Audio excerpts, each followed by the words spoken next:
La librairie gourmande, c'est le temple des gourmets à Paris. Ils viennent du monde entier découvrir la plus grande sélection de livres de cuisine et de pâtisserie, dénichés avec passion par Déborah Dupont-Daguet. D'ailleurs, c'est là que nous enregistrons cette interview, au milieu de ces ouvrages qui racontent la gastronomie dans toute sa diversité. Dans cet épisode, nous allons découvrir comment une universitaire a fait le choix de vivre sa passion pour la gastronomie, mais aussi en savoir plus sur le fonctionnement de l'édition culinaire, un monde qui fait rêver, mais qui n'est pas sans difficulté. Si cet épisode vous plaît, je vous invite à laisser 5 étoiles et un commentaire dans l'appli Apple Podcast. Vous êtes prêts à passer à table ? Je suis Adeline Glibota, et voici le portrait de Déborah Dupont-Daguet dans Girls in Food. Bonjour Déborah Dupont-Daguet. Bonjour. Est-ce que vous pouvez vous présenter ? Donc, je m'appelle Déborah, j'ai 40 ans et je suis à la tête de la librairie gourmande depuis presque 13 ans. Petit retour en arrière, quelle était la place de la cuisine quand vous étiez enfant ? J'ai eu la chance d'avoir des grands-mères qui cuisinaient, surtout ma grand-mère paternelle. Donc en fait, on a grandi dans un environnement, on va dire, classique français, où effectivement la famille se réunissait pour des anniversaires, pour des fêtes, on faisait des bons repas. C'était, côté paternel, c'était le repas, on commençait l'apéro à 12h30, on sortait à 18h, donc les enfants, on s'enfuyait de table pour aller jouer. Sur le cercle familial plus proche, ma maman cuisinait beaucoup, cuisine d'ailleurs toujours, et c'est vrai qu'on avait une jeune fille au père qui s'occupait de nous au déjeuner, et très rapidement, j'ai dit à maman, je devais avoir 7 ou 8 ans, je lui ai dit, bon, écoute, là, manifestement, c'est un peu compliqué, la jeune fille au père, on a eu des Anglaises et des Hollandaises. Elle ne sait pas faire cuire un steak, c'est-à-dire la jeune fille considérait que la semelle était une cuisson de viande acceptable, ce qui n'était pas notre point de vue à mon frère et moi. Et donc c'est vrai que très rapidement j'ai dit à maman, tu sais la viande en fait c'est moi qui vais la faire cuire. Donc dès l'âge de 7-8 ans, ouais. Je faisais cette partie-là au déjeuner. Très rapidement aussi, j'ai fait du caramel, j'ai fait des gâteaux, donc je faisais du caramel à l'heure du déjeuner que j'emballais ensuite dans du papier d'alu et que je distribuais à mes camarades de classe à la récré. Donc assez rapidement, ouais, je me suis émancipée. Ma grand-mère maternelle, elle m'avait fait un carnet de recettes. Et très rapidement aussi, j'ai modifié ses recettes. Son gâteau yaourt, par exemple, je considérais qu'elle mettait pas assez de levure, qu'elle mettait trop de farine. Donc en fait, c'est assez drôle parce que j'ai mon écriture d'enfant qui a annoté ce cahier donc, dès l'âge de 8, 9, 10 ans. Et le plat du dimanche chez vous, c'était quoi ? Alors, il n'y avait pas de plat du dimanche à proprement parler. C'était plus quand on recevait sur la maison de campagne pour les anniversaires, choses comme ça. Mon père faisait une côte de bœuf à la cheminée. Il fait toujours une côte de bœuf à la cheminée d'ailleurs. Et c'était généralement gratin dauphinois en accompagnement avec soit des haricots verts, soit de la salade verte. Ça, c'était le plat, on va dire, campagne. Et ensuite, le plat que j'ai le plus mangé dans mon enfance, c'était les boulettes de viande à la sauce tomate de ma grand-mère, maternelle, que je réclamais tous les mercredis midi, puisque je déjeunais avec mon petit frère, puis ensuite mon cousin, qui est beaucoup plus jeune, chez ma grand-mère, enfin chez mes grands-parents maternels, tous les mercredis midi, et tous les mercredis, ma grand-mère disait « Tu veux manger quoi la semaine prochaine ?» Et je lui répondais « Bah des boulettes !» Donc j'ai mangé des boulettes à la sauce tomate pendant 20 ans, puisque jusqu'à l'âge de 20 ans, j'y allais tous les mercredis, voilà. Et c'était la même grand-mère que celle du carnet de recettes. Exactement, que j'avais annoté. Ouais. D'ailleurs, sa recette de boulettes, je l'ai beaucoup modifiée depuis. Mais, donc, vous continuez à la faire ? Je continue à la faire. D'ailleurs, quand Camille Labro m'avait interviewée pour le magazine Le Monde, pour Affaires de goût, il y a 4 ou 5 ans, j'avais donné cette recette-là. Ouais. Exactement. Et là, d'ailleurs, petit scoop, je suis en train d'écrire un livre sur les boulettes et qui s'ouvre avec cette fameuse recette de boulettes de viande. Et ensuite, on a ma version remasterisée 20 ans après. Toujours dans votre enfance, est-ce que y a un métier qui vous est rêvé quand vous étiez petite ? Absolument pas. J'ai changé 40 fois, on va dire, de vocation. J'ai, je pense, comme beaucoup d'enfants, voulu être vétérinaire, voulu être maîtresse, voulu être... voilà. Ensuite, j'étais assez scientifique, donc logiquement, en seconde, t'es bonne en maths, tu passes en première S, quoi. Ouais. Ensuite, la question se pose, est-ce que je fais une prépa, pas de prépa ? Sauf que là j'ai eu un petit warning en première terminale à me dire ouais en fait j'ai pas envie de faire ça tous les jours. J'aime bien les maths mais pas au point quand même de bourriner 10-12 heures par jour pour faire prépa école d'ingénieur. Donc là j'ai un peu fait une grosse marche arrière. J'ai postulé en Hippocagne Et en fait, mon dossier a été perdu. Ça a été ubuesque cette année-là. Ouais. À l'heure où tout le monde recevait ses choix de prépa, mais en fait, le lycée où était la prépa, c'était Janson de Sailly, ne répondait pas. Et en fait, je n'ai jamais eu de réponse. Et ils m'ont recontacté en octobre en disant on a retrouvé votre dossier. Là, tu fais ah c'est gentil, c'est un peu tard. Entre-temps, j'étais partie en fac de droit du coup. J'ai commencé donc des études de droit à Paris 2 Assas. En étant... alors j'adorais ça, hein, clairement, j'ai adoré faire ces études-là. À la base, c'était plus pour être juge d'instruction ou procureur, et puis très rapidement, grosse passion pour le droit administratif. Donc là, je bifurque publiciste, et la question se pose, quand on est publiciste, c'est est-ce qu'on fait l'ENA ? Donc là, j'ai tenté Sciences Po, et ça a été assez drôle d'ailleurs, c'est que je suis tombée au concours d'entrée de Sciences Po sur un sujet que j'avais eu en 2e année de fac de droit, un sujet donc en droit administratif. J'avais majoré l'amphi d'Assas sur le sujet, et à Sciences Po, j'ai eu 4. Et donc là, je me suis rendu compte... Ouais. Et là, je me suis rendu compte qu'en fait, j'étais très bonne juriste, mais j'étais sans doute pas du tout faite pour Sciences Po. Donc j'ai continué en droit. J'ai continué en droit jusque DEA à l'époque, donc Bac+5, ce qu'on appelle les M2 maintenant. Ouais. Et puis ensuite, thèse. Thèse de droit, donc là j'étais en droit européen, puisque j'ai travaillé pendant quelques années sur le territoire de l'Union et des communautés européennes, et pendant ce temps-là je donnais des cours de droit à la fac. J'étais chargée de TD, donc j'avais à peu près 200 étudiants, et je donnais des cours en droit administratif et en droit de l'homme et liberté fondamentale. Là vous aviez une carrière toute tracée dans l'univers du droit, en fait. Dans l'univers du droit, dans l'univers universitaire plus que du droit, parce que finalement c'était de l'enseignement supérieur. Oui, bien sûr. Effectivement, univers tout tracé, sauf que j'ai eu la bonne idée de me marier, d'avoir un enfant, et alors là, j'ai eu le petit MeToo avant l'heure, au milieu des années 2000, on va dire, en 2004-2005, avec effectivement mon directeur de thèse qui persistait à m'appeler mademoiselle, alors que j'étais mariée enceinte jusqu'au cou, mais il y avait le petit côté mademoiselle, que j'adore. Ensuite, quand j'ai eu besoin de faire renouveler mon statut, de changer de statut en fait entre mes années 3 et 4, je me suis présentée à un entretien, j'étais en menace d'accouchement prématuré, normalement je devais pas poser le pied par terre, je me suis déplacée pour aller à l'entretien, et un copain maître de conférence qui faisait partie du jury m'a dit ensuite, ils se sont posé la question de savoir, vu que t'étais enceinte, est-ce que tu serais assez motivée ? Ouais. Donc là on est au printemps 2005. Lui, bien évidemment, sa femme était enceinte au même moment, nos filles allaient avoir 15 jours d'écart. Bizarrement, on se posait pas la question de savoir si lui allait être assez motivé, alors qu'il allait devenir papa pour la première fois comme moi. Hein, donc, voilà. Et c'est là, je me le suis vraiment pris en pleine gueule, clairement, de me dire waouh, ah mince, c'est comme ça. Donc ensuite, j'ai fait une année entière avec donc ma fille qui était bébé, où bien évidemment, personne ne se rendait compte que j'étais jeune maman, c'est-à-dire que j'assurais sans aucun problème mes corrections, mes préparations, ma thèse, mon machin. Sauf que cette petite phrase, elle était quand même rentrée bien profondément, de se dire, finalement, ça veut dire qu'en fait, on part du principe sans doute que tu perds des neurones quand t'accouches, ou que... et j'ai trouvé cette ambiance détestable. Et là, je me suis dit, j'ai pas envie de bosser dans un truc comme ça. Mais pas du tout. Si on te méprise déjà comme ça, quand t'as 25 ans, quand t'as montré pendant toute ta grossesse que... moi, mes étudiants n'ont absolument pas été pénalisés. Enfin, j'avais tout mon service au premier semestre, donc je suis partie... j'ai fini mon service en février au moment des partiels, j'ai accouché début juillet, j'ai assuré les rattrapages, et puis en septembre, je reprenais mon poste. Donc en fait, t'as beau tout faire bien, t'as beau... Tu peux pas gagner. On te fait quand même comprendre que le simple fait d'avoir osé te marier, avoir des enfants, montrer que t'avais autre chose que ton métier, que par définition t'étais incompétente. Bah non quoi. Donc ça c'est profondément, je trouve, humiliant, vexant, et à côté de ça, bien évidemment, il y avait des thésards garçons qui en foutaient pas une, qui préparaient mal les TD, les étudiants étaient pas contents, ils cherchaient à quitter ces TD-là pour venir dans le mien ou dans celui d'autres collègues, mais eux, on les pénalisait pas. C'était... je pense que notamment les jeunes actuels ont cette chance, on a eu beaucoup de mouvements qui ont révélé ça, mais au début des années 2000, c'était encore quelque chose de totalement courant.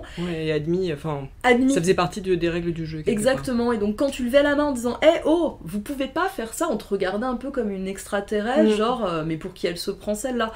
Alors je pense clairement qu'en 2020, il est beaucoup plus simple déjà d'être écouté quand on fait part d'un tel comportement. Les gens vont me dire « ouais, c'est dégueulasse ». Alors qu'il y a 15 ans, tu sais pas d'un tel comportement, on me disait « ouais, c'est normal, en même temps, regarde quand même, c'est évident que du coup, t'auras pas... » Bah non, c'est pas évident. Et donc ça va faire le lien également avec la création de votre entreprise. Donc quand est-ce que vous vous êtes intéressé à la gastronomie en fait? Parce qu'on a vu que vous étiez dans une famille, issue d'une famille où on aimait bien manger, où on s'y intéressait, où vous y êtes intéressé très jeune.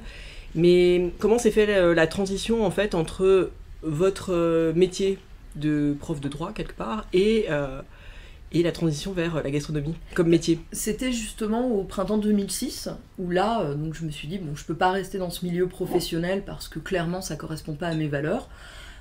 Et là j'ai dit à mon mari, je lui ai dit écoute, la petite, elle avait même pas 1 an, je lui ai dit je vais arrêter de travailler le temps d'eux, et puis c'est là où il m'a dit ah non, hors de question que t'arrêtes de travailler. Ok, d'accord, tu veux que je travaille, y a pas de souci, mais dans ce cas-là je vais travailler dans un truc qui me botte, la cuisine. Et j'ai fait un premier business plan pour une boîte qui aurait en fait vendu du matériel professionnel, vendu des produits professionnels, mais repackagés pour les particuliers. Ça n'existait pas du tout à l'époque. D'accord. Là, on parle du milieu des années 2000. Oui. L'idée, c'était de pouvoir effectivement trouver du chocolat, par exemple, Valrhona reconditionné. En quantité. Voilà, acceptable pour pas s'acheter des sacs de 5-10 kilos. Ouais. Trouver de la pâte de pistache, trouver du matériel, à part quelques boutiques sur Paris d'ailleurs qui sont dans la rue où j'ai installé la librairie, il n'y avait pas grand chose, et sur internet ça n'existait pas. Donc j'ai fait un business plan, j'ai trouvé des personnes avec qui j'aurais pu m'associer, et puis il s'est avéré que ça n'a pas fonctionné. Donc là on était en septembre 2006, et Guillaume était parti en séminaire de boulot, lui venait de rentrer dans le monde du capital risque. Et il revient de son séminaire en me disant « Écoute, faut que tu ailles voir la femme de mon N+2, c'est la propriétaire de la librairie gourmande, ton idée, il y a des synergies communes avec elle, vous pourriez peut-être faire un truc, vous associer, voilà. » Donc je vais voir cette dame, qui s'appelle Amy Prévost, donc une américaine qui avait racheté la librairie gourmande quelques années avant au fondateur. Et là, je me rends compte très rapidement qu'elle veut pas du tout développer sa boîte, qu'elle veut pas du tout s'associer, qu'elle a pas du tout ces envies-là. En fait, elle en a marre, elle veut vendre. Elle avait racheté cette librairie parce que les fondateurs partaient à la retraite, ne trouveraient pas de repreneur, elle habitait au-dessus et elle était tellement désespérée à l'idée que cette librairie unique au monde ferme, qu'elle s'est dit je ne peux pas laisser ça. Ils avaient de gros moyens financiers, donc en fait elle avait racheté ça, sauf que...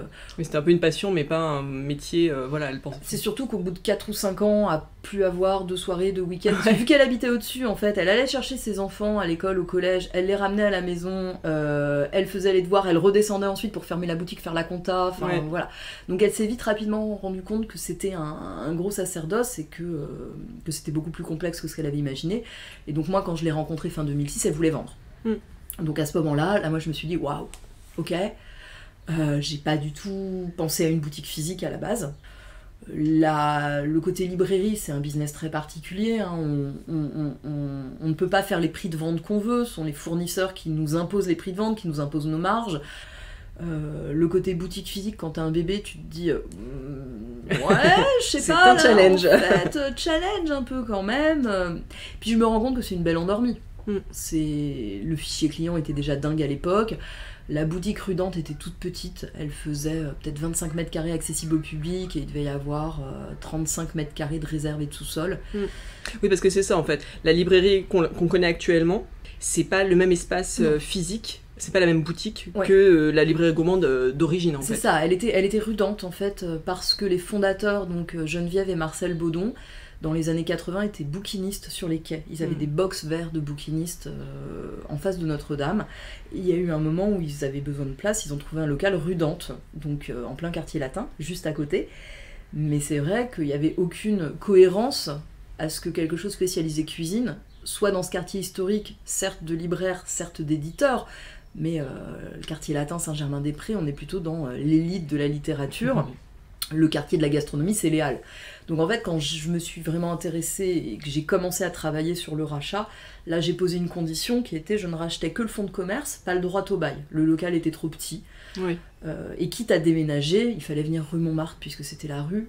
où il y avait déjà donc ces fameuses boutiques Absolument, qui ouais. vendent du matériel, qui vendent des vêtements, qui vendent de la vaisselle, qui vendent des produits. Donc c'était cohérent de venir ici. Donc le rachat s'est fait sur, on va dire, décembre 2006 jusqu'en février 2007. Il a fallu déménager. Donc là, ça a quand même été... déménager un fonds comme ça a été un peu sport, on va dire. Et j'avais trouvé le local, en fait, c'est pas encore le local où je suis, hein, c'est le local juste à côté, où est maintenant la pâtisserie. Où déjà, ça faisait 110 mètres carrés. Ouais, on doublait déjà quasiment la surface. Énorme. Et puis au bout d'un an, donc en 2008, je croise l'agent immobilier qui m'avait fait la transaction et je lui dis Thibaut, le local d'à côté, il est vide depuis un an, ça m'intéresse. Et là, il me fait non, tu peux pas, on signe la semaine prochaine. Et je sais pas ce qui m'a appris, je lui fais écoute, si jamais t'as un souci, tu m'appelles. Et 15 jours après, il m'appelait en me disant ça devait être une boutique de fringues qui s'installait, et en fait, c'était une multimarque, et leur principal fournisseur venait de les lâcher. Donc 250 mètres carrés, ils ne pouvaient plus l'assurer, et c'est comme ça que j'ai eu le local en fait. Et donc on a atterri dans ce local en août 2008, et là en fait on quadruplait la surface par rapport à ce qu'était la librairie gourmande. Et du coup ça s'est fait hyper rapidement après l'ouverture de la première boutique. Ah oui, ça c'était a été, vraiment... février 2000, enfin mars on va dire 2007, j'arrive rue Montmartre au 90, et août 2008, je déménage du 90 au 92. Ouais, même pas un an et demi après. Même pas un an et demi après, et avec cette anecdote, on était en train de transporter les livres, donc on a fait ça en plein mois d'août, on était en train de transporter les livres, et s'arrête une voiture vitre teintée, sort un gars avec costume noir, cravate noire, lunettes de soleil, qui me dit « Vous êtes fermé ?» Je lui dis « Oui, monsieur. » Il me dit « C'est pas possible, il va falloir ouvrir. » Je lui fais « Comment ça ?» Il me dit « Dans la voiture, j'ai le cuisinier d'un sultanat, on va dire du Golfe, et il veut absolument venir chez vous. » Là, je lui dis « Oui, mais monsieur, nous sommes en train de déménager. C'est pas possible. » Il me dit « Oui, mais il va falloir. » Et là, en fait, tu réalises que le gars, il a juste l'habitude qu'on lui ouvre les galeries Lafayette la nuit. La nuit. Donc forcément, la petite librairie gourmande, il va falloir trouver un système. Et donc j'avais 2 déménageurs, et je leur dis on va prendre ces livres-là. Donc en fait, j'ai démonté l'étagère des livres de chef, je l'ai remonté dans le nouveau local. Et un quart d'heure après, ils ont pu accéder, donc ils m'ont fait leur sélection, et puis ils m'ont dit on revient cet après-midi avec le chef pâtissier, et là je fais y a pas de souci, ne vous inquiétez pas, on se débrouillera. Et ça reste une anecdote juste dingue de effectivement de réaliser que oui, des gens peuvent venir de milliers de kilomètres, et que pour eux, voilà, ensuite on a tout fait livrer au château de milliers de mètres carrés à côté de Fontainebleau, enfin c'était un peu surréaliste, mais des comme ça on en a quand même régulièrement en fait. Ouais. Il y a vraiment des gens qui viennent spécialement de l'autre bout du monde. Chez nous, et c'est ça aussi ce qui était intéressant dans la librairie gourmande, et j'ai vu ce potentiel là, c'est le côté de se dire c'est un truc unique, il y a un potentiel de développement, bon bah voilà, c'est excitant, faut y aller. Oui, parce que c'est une librairie qui... Enfin, elle est assez... elle est unique au monde, je pense que c'est le plus grand fonds de livres de cuisine, de pâtisserie, enfin, autour de la gastronomie. Il y en a une à New York, qui est pas très loin du musée, enfin du Met en fait, qui est très sympa. Enfin, j'y suis allée plusieurs fois. Enfin, Matt est adorable, mais ils sont beaucoup plus petits que nous. Ouais, c'est ça en fait. C'est parce qu'en plus il y a ce qu'on voit dans la boutique, et puis il y a le fond. Vous avez, enfin voilà. Bah, en fait, on a un sous-sol complet c'est déjà. Ça, ouais. Donc, on a un sous-sol complet de réserve, et puis ensuite on a aussi toute une activité entre guillemets cachée.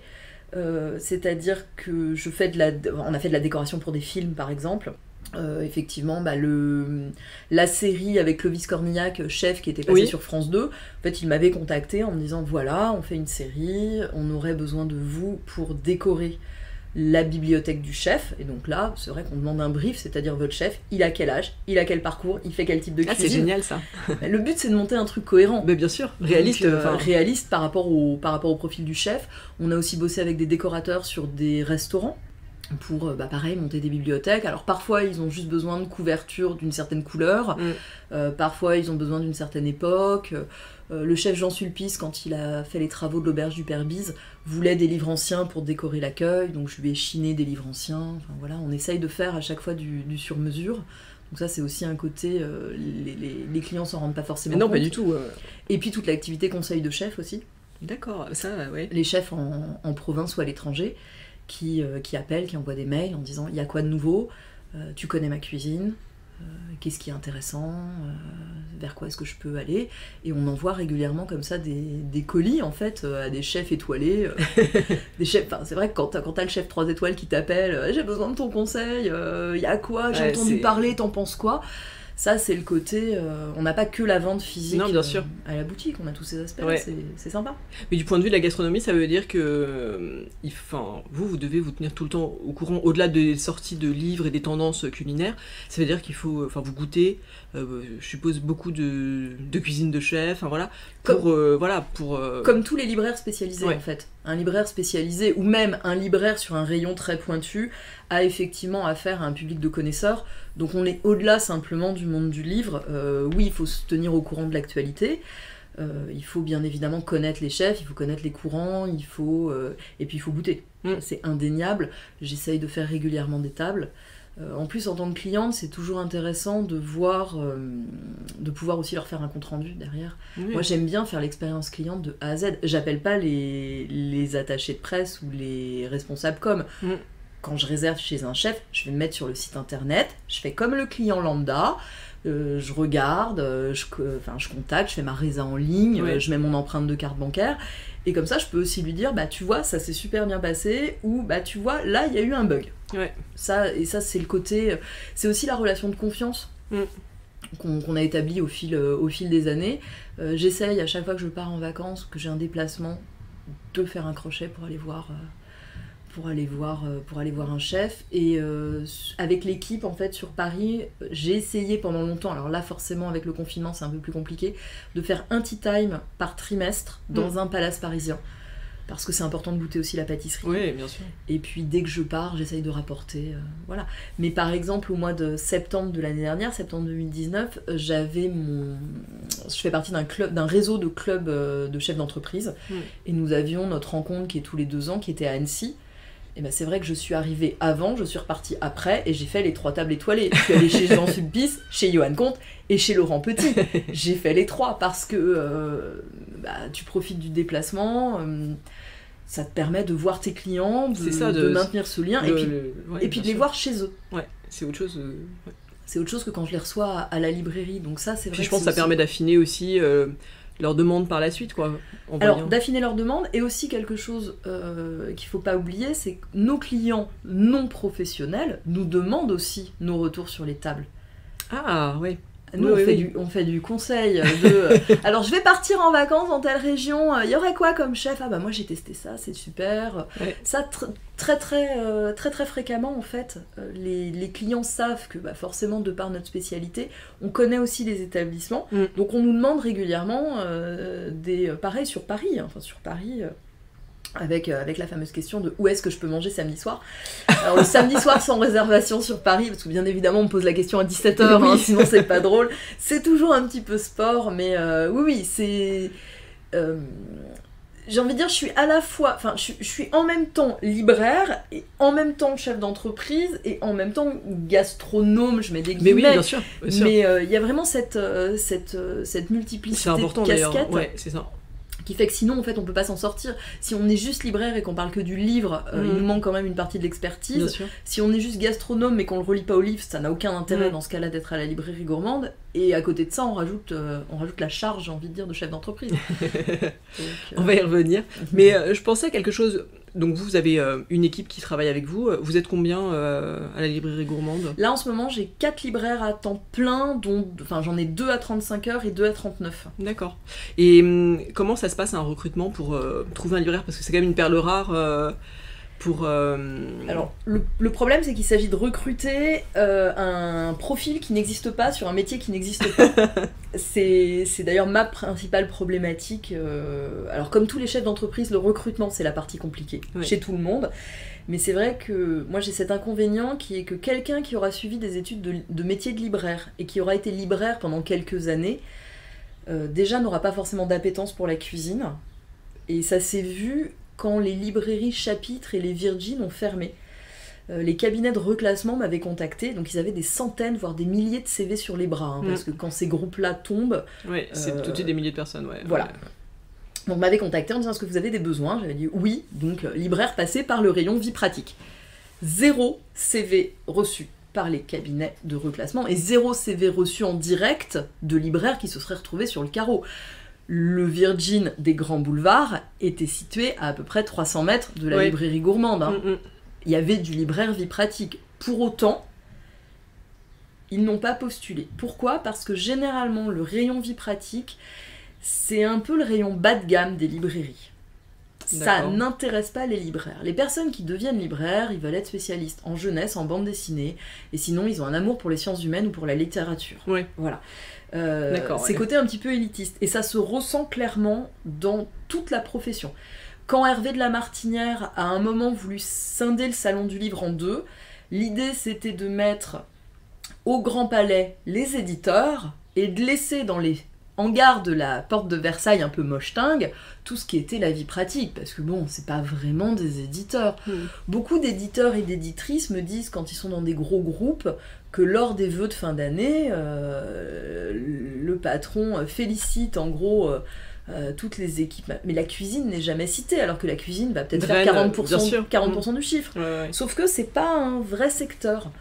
Quand l'INFL, donc l'Institut National de Formation de la Librairie, au début des années 2010, m'avait contacté, c'était le gros boom du livre de cuisine, hein, vraiment le début des années 2010, c'était phénoménal. Il m'avait contacté en me disant on aimerait bien ouvrir une formation de 48 heures dédiée à des libraires en place sur améliorer son assortiment cuisine. On n'a jamais réussi à l'ouvrir parce qu'on n'avait pas assez de candidats.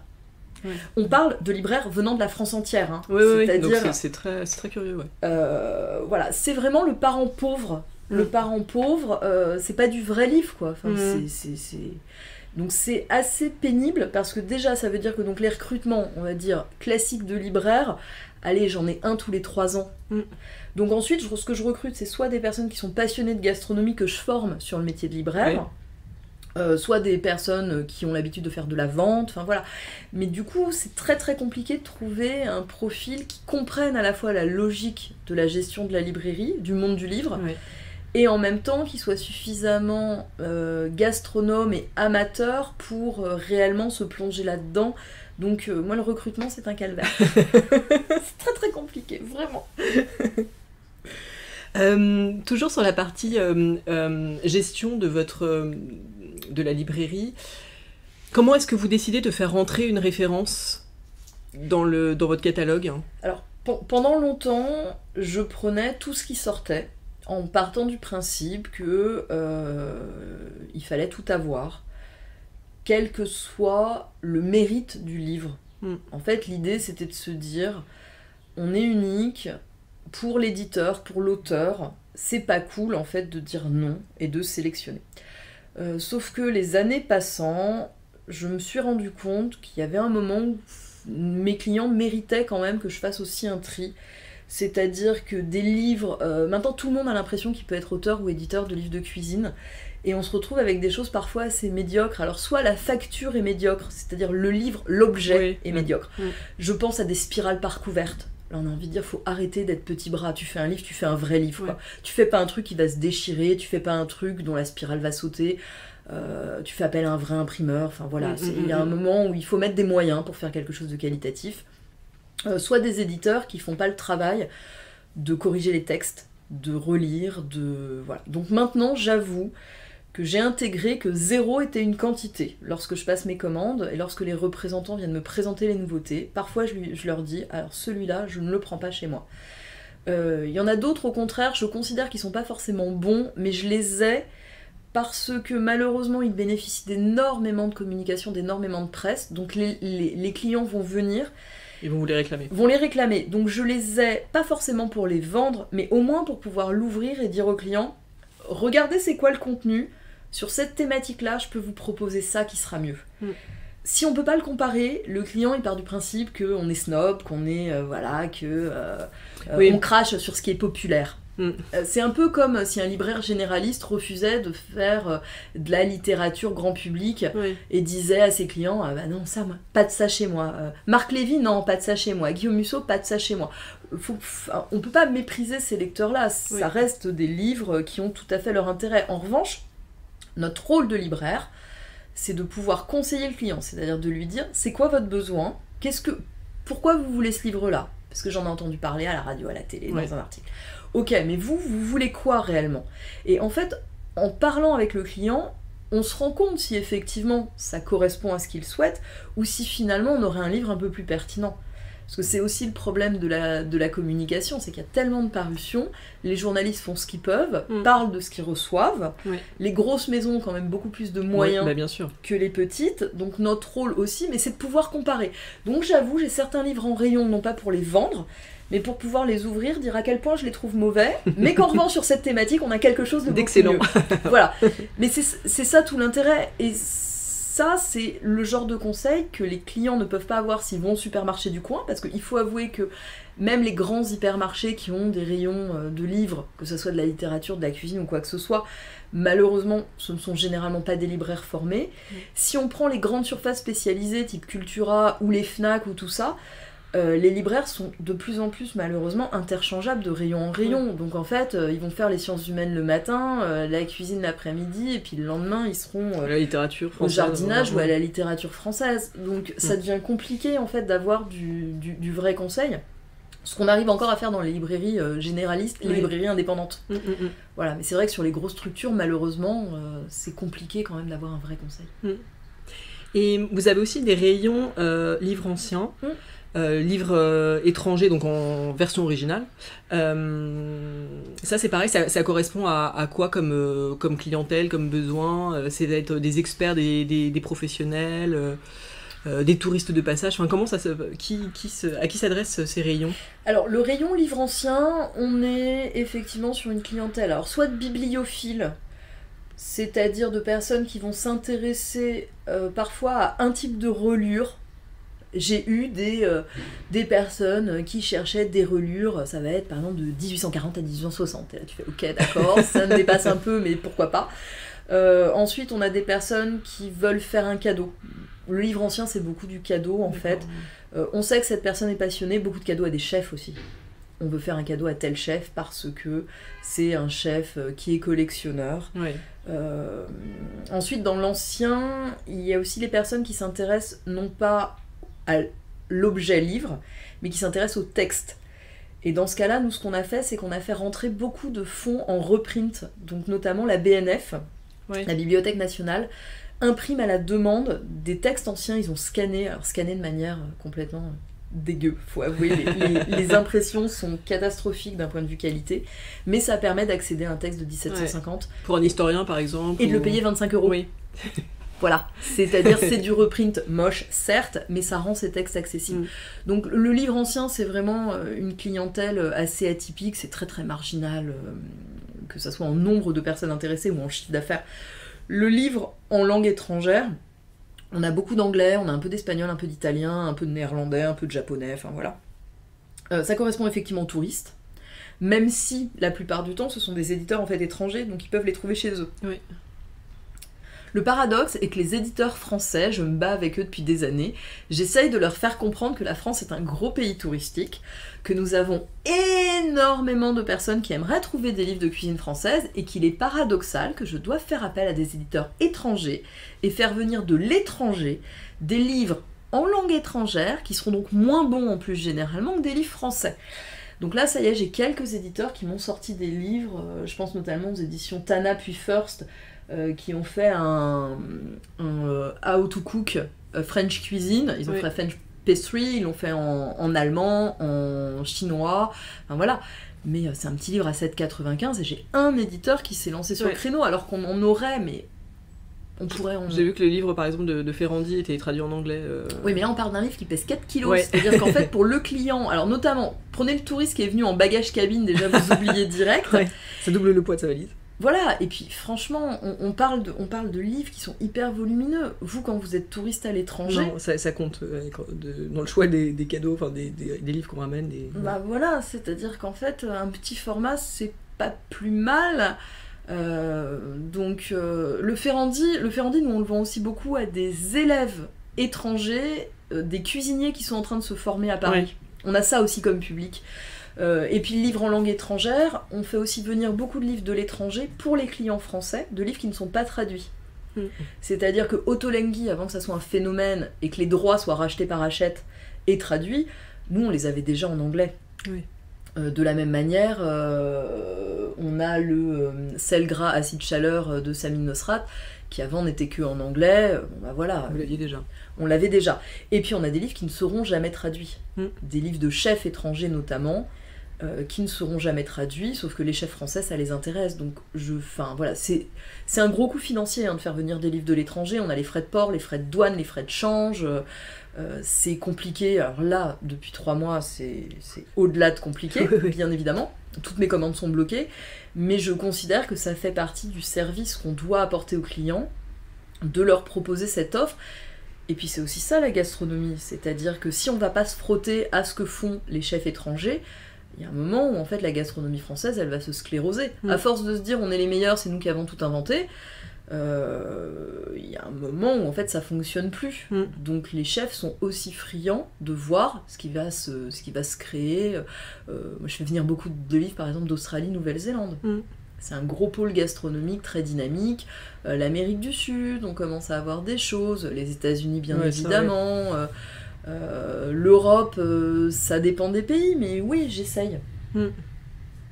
Et donc ça, vous êtes identifié par les maisons d'édition étrangères qui peuvent, qui savent que vous êtes un point de... En fait, la plupart des libraires français qui travaillent des fonds étrangers passent par quelques grossistes. Qui s'appellent OLF, qui s'appellent Side, enfin voilà, qui vont regrouper. Sauf que moi, en fait, je suis en direct avec les fournisseurs. J'ai directement des comptes avec des distributeurs étrangers dont les représentants parfois font... En fait, moi, ils viennent me voir 1 ou 2 fois par an. Et on travaille comme ça. Mais effectivement, ou sinon, ils m'envoient des emails... Mais oui, moi je travaille en direct avec les gros diffuseurs, donc Workman, Wiley, Penguin Random House, que ce soit le UK ou l'US, et j'ai même le Nouvelle-Zélande d'ailleurs, pour certains titres. Enfin voilà, c'est un travail radicalement différent. Mais c'est ça aussi ce qui est intéressant, c'est d'aller dénicher la petite pépite. Là par exemple au printemps... J'ai galéré pour le faire rentrer, celui-là c'est The Wallfish Cookbook, c'est un livre sur le poisson qui vient d'un chef justement qui est en Australie. Le livre va sans doute être traduit en français là à l'automne si tout n'a pas été décalé, mais c'est vrai que nos clients ils l'attendaient, ils en avaient entendu parler sur les réseaux sociaux, ils voulaient le voir, et on a dû en vendre une 50aine ou une 60aine. On parle d'un livre hyper technique sur le poisson en anglais... Donc là d'ailleurs, mon stock est en train de baisser drastiquement, mais pour l'instant ça n'arrive pas. Mais ça fait partie, des choses. Ça fait partie du métier, voilà. Et entre votre travail de libraire, votre travail de chef d'entreprise, parce que c'est ça aussi, on l'a compris avec la partie recrutement, voilà. Comment se passe votre quotidien ? Est-ce que vous avez une journée type ? Est-ce que tous les jours sont différents ? Tous les jours sont différents et c'est ça ce qui me plaît. Alors, bien sûr, c'est structuré de la même manière, c'est-à-dire que j'arrive le matin, bien avant l'ouverture, généralement j'ai des livraisons, donc là d'ailleurs on le voit. J'en atteste. J'ai quelques cartons, puisque j'ai pris la décision dès le début d'être livrée la nuit. En fait, une 30aine de librairies parisiennes font ça, ce qui permet, t'arrives le matin, tu as tes colis dans un sas, tu peux réceptionner avant l'ouverture au client, ce qui permet de mettre en rayon, ce qui permet, enfin voilà, moi recevoir 2 palettes à 14h en plein milieu de journée, c'est l'apocalypse dans ce cas-là dans la librairie. Je n'ai pas un local dédié en fait aux réceptions, on le fait sur l'espace de vente. Donc ça commence toujours comme ça. Ensuite, il y a, c'est ce que j'ai fait aussi, vérifier les commandes internet de la nuit, parce qu'avec des clients dans le monde entier, on en a H24. Donc on réceptionne, on met en rayon, on prépare les commandes internet, à 11h on ouvre au public. Alors beaucoup de personnes me disent « Ah, 11h ça fait tard !» Ouais, mais en fait, ça fait 2-3 heures qu'on travaille. Ensuite, c'est l'aléa du commerce. On peut avoir personne, on peut avoir 50 clients en même temps. Ça s'appelle aussi la loi de l'emmerdement maximum, c'est bien évidemment quand tu as beaucoup de clients à la boutique, que le téléphone n'arrête pas de sonner, que tu as un livreur qui arrive quand même. Qui arrive, oui, parce que les livres qui viennent de l'étranger, typiquement, eux, ils arrivent en journée. Bah oui, bien sûr. Donc, ce sont bien évidemment les livres les plus compliqués à réceptionner. Donc là, tu as ta palette qui est sur le trottoir, il pleut, tu as plein de clients à l'intérieur. Voilà. Mais c'est ça aussi ce qui est sympa. Ensuite, on a des grosses périodes dans l'année, bien évidemment. C'est vrai que novembre-décembre, on est sur la période des fêtes, donc les gens achètent des beaux livres. On a les gros salons. quand il y a le Syrah à Lyon, ça draine le monde entier sur Lyon, mais aussi sur Paris, et les clients ils font le détour. Ouais. Et de temps en temps tu comprends pas pourquoi tu vois débarquer 25 Mexicains, en fait c'est les supporters de l'équipe du Mexique du Bocuse d'Or. Ça c'est aussi le côté un peu... Ça c'est sympa, ouais. Ça c'est le côté hyper sympa. Mais moi c'est ça ce qui m'intéresse. Enfin, franchement, si j'avais des journées monotones avec systématiquement la même chose, il y a un moment dans ce cas-là, enfin... Oui, c'est pas ce que vous recherchez, quoi. Non, mais c'est en même temps ce qui est compliqué dans le recrutement, et ça c'est toujours quelque chose que je précise aux candidats. Si eux ont besoin, parce que parfois ça peut être un besoin physiologique de l'être humain d'avoir des journées rythmées, de pouvoir s'enfermer dans sa bulle pour travailler, dans une boutique c'est pas possible. Tu as le téléphone, tu as des livreurs, tu as des clients, donc parfois tu as une tâche à faire qui demande de la concentration, tu vas être obligé de la prendre, de la poser, de la prendre, de la poser. Parfois pendant 2 ou 3 jours. Parfois je commence des choses, que je suis typiquement la rédaction de la newsletter, ou maintenant je fais la sélection des livres pour le Turiès Magazine. Ce n'est pas quelque chose que je peux faire d'une traite.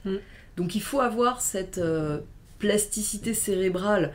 Et là, peut-être que des neuroscientifiques me contrediront, mais je pense qu'il y a quand même une partie qui est innée, qui est génétique.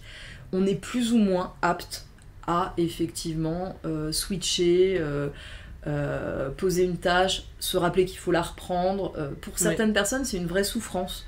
Et ça, c'est quelque chose que vraiment je mets en garde les candidats, parce que parfois ils ont une vision idéalisée de ce qu'est la librairie gourmande. Concrètement, il y a quand même ces aspects-là qu'il faut avoir en tête. Voilà, tout le monde ne peut pas, et parfois c'est juste parce qu'on a ce besoin de pouvoir se poser avec une porte fermée. On n'a pas de bureau où on ferme la porte, on débranche le téléphone et on peut travailler au calme. Bien sûr. Enfin si, ça c'est ce que je fais chez moi. Le soir donc. En plus, voilà. Je sais que vous avez un projet, qui est, je pense, bien avancé, d'avoir une antenne dans la Cité de la Gastronomie. Est-ce que vous pouvez nous en dire plus ? En fait, quand les projets de la Cité de la Gastronomie ont été bien avancés, donc vers 2015 à peu près, alors c'était on va dire les preneurs de l'époque, parce qu'entre-temps ça a aussi changé, sont venus me démarcher en me disant voilà, la Cité de la Gastronomie, donc il y a une partie musée. Donc là on parle des cités de Dijon et de Lyon. Tours, c'est un peu à part. Donc, alors, on va reprendre dans l'ordre. Il y a 4 cités de la gastronomie qui ont été labellisées et qui se sont un peu séparées, divisées, ce que c'est que la gastronomie. Donc, le pôle de Tours est rattaché à l'IEHCA de l'Institut François Rabelais, donc de l'université. Ils ont plus ou moins décidé de se consacrer aux sciences humaines. Dijon a plus ou moins décidé de se consacrer à la vigne et au vin, même si bien évidemment ce sera généraliste. Lyon et dans l'ancienne enceinte de l'Hôtel-Dieu, donc ils sont plutôt sur un pôle un peu santé-nutrition, et Paris s'est rattaché à Rungis, semble s'orienter vers les terroirs et les produits. Voilà. Et donc j'ai 2 cités qui m'ont contacté il y a quelques années, c'était donc Dijon et Lyon, en me disant, bon, on a le projet musée, et à côté de ça, pour assurer l'économie du site, nous allons monter un pôle boutique. Et on aimerait bien qu'il y ait une librairie gourmande. Donc j'ai avancé sur les 2 dossiers en même temps. Lyon n'a pas pu se faire en tant que tel parce que le bailleur demandait des loyers qui étaient au-delà d'astronomiques, c'est-à-dire on me demandait plus que ce que je paye sur Paris. Au prix du mètre carré, c'était 1,5 fois ce que je paye sur Paris, sauf que à un moment on a envie de leur dire soyez cohérents, vous expliquez que vous voulez du commerce de qualité, vous voulez pas de chaîne et choses comme ça, mais vous nous mettez des loyers que seuls H&M et Zara peuvent assurer, enfin c'est pas cohérent. Donc j'ai pas réussi à trouver de local, enfin sinon ils me mettaient sur la partie vraiment centre commercial et j'étais pas toute proche de la cité, ça n'avait aucun intérêt. Sauf que l'année dernière, j'ai été contactée par l'exploitant du musée de la Cité de la Gastronomie qui m'a dit on aimerait bien que vous nous aidiez à avoir pour la boutique réellement de la cité, du musée, exactement. Donc en fait, je leur fais la sélection livre, et c'est moi qui leur passe les commandes, c'est moi qui les livre, c'est moi qui leur fais l'assortiment. Donc ça, c'est le côté très sympa, c'est qu'on a réussi à récupérer. Donc c'est une boutique souvenir de musée, donc où il y a autre chose que des livres. Il y a des produits d'épicerie, il y a du vin, il y a de la vaisselle, il y a des tabliers, il y a des choses comme ça. Mais la partie livre, c'est la librairie gourmande. D'accord. Dijon, en revanche, ce sera une vraie librairie qui va faire 110 mètres carrés, donc autonome. par rapport à la boutique, par rapport à la cité. Donc bien évidemment, tout a pris énormément de retard. Oui. Et là, avec le confinement et avec les élections municipales qui font qu'il n'y a plus de conseil municipal, donc aucune décision administrative ne peut se prendre. Donc là, je n'ai aucune idée de quand ça ouvrira. On devait ouvrir en 2021. Là, je pense que 2021, on oublie. Ce sera peut-être 2022. Mais en tout cas, ce sont des beaux projets et je trouve ça cohérent. Oui, bien sûr. C'est intéressant, et puis de pouvoir apporter une offre justement en sciences humaines autour de la gastronomie, pas uniquement... Le livre de cuisine, c'est pas uniquement de la recette. En fait, le livre de cuisine, ça peut être aussi de la socio, ça peut être de l'histoire, ça peut être de la littérature, ça peut être énormément de choses que les libraires généralistes ne peuvent pas se permettre d'avoir parce qu'ils n'ont pas la place. Oui, bien sûr. Donc les libraires généralistes, si vous allez au rayon cuisine, ça va être du livre de recettes. Ouais.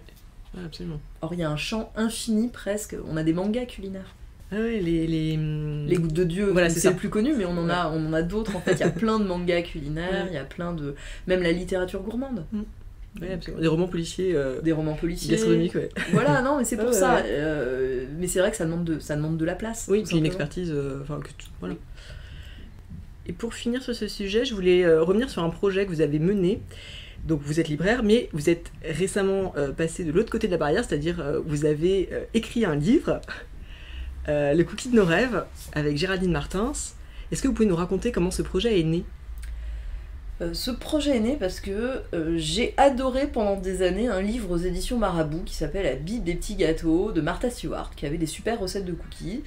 Et ce livre a été épuisé une première fois, j'avais fait du lobbying auprès de l'éditeur en lui disant « faut absolument ressortir », il l'avait réimprimé, et puis là, à nouveau, c'était épuisé. Et là, l'éditeur m'a opposé une fin de non-recevoir, m'a dit « on le ressortira pas ».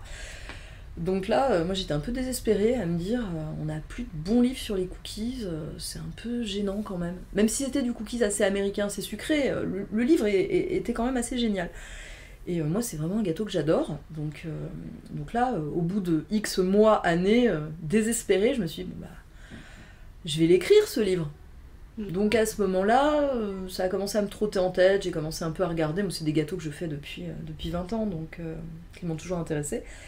Je me voyais pas non plus lancer ce projet toute seule, parce que c'était quand même... la librairie, ça occupe, hein. Ça me prend déjà un certain nombre d'heures. On l'a bien compris, oui.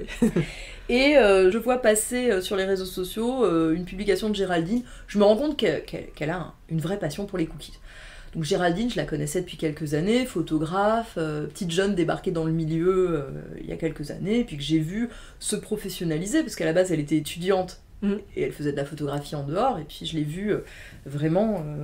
plonger professionnellement parlant là-dedans, faire du super boulot, et notamment une expo photo qu'elle avait faite au Salon du Chocolat, enfin voilà, et puis son activité de community manager pour des belles marques ou associations, je pense aux Grandes Tables du Monde, je pense à Storer, la pâtisserie qui est tout près d'ici.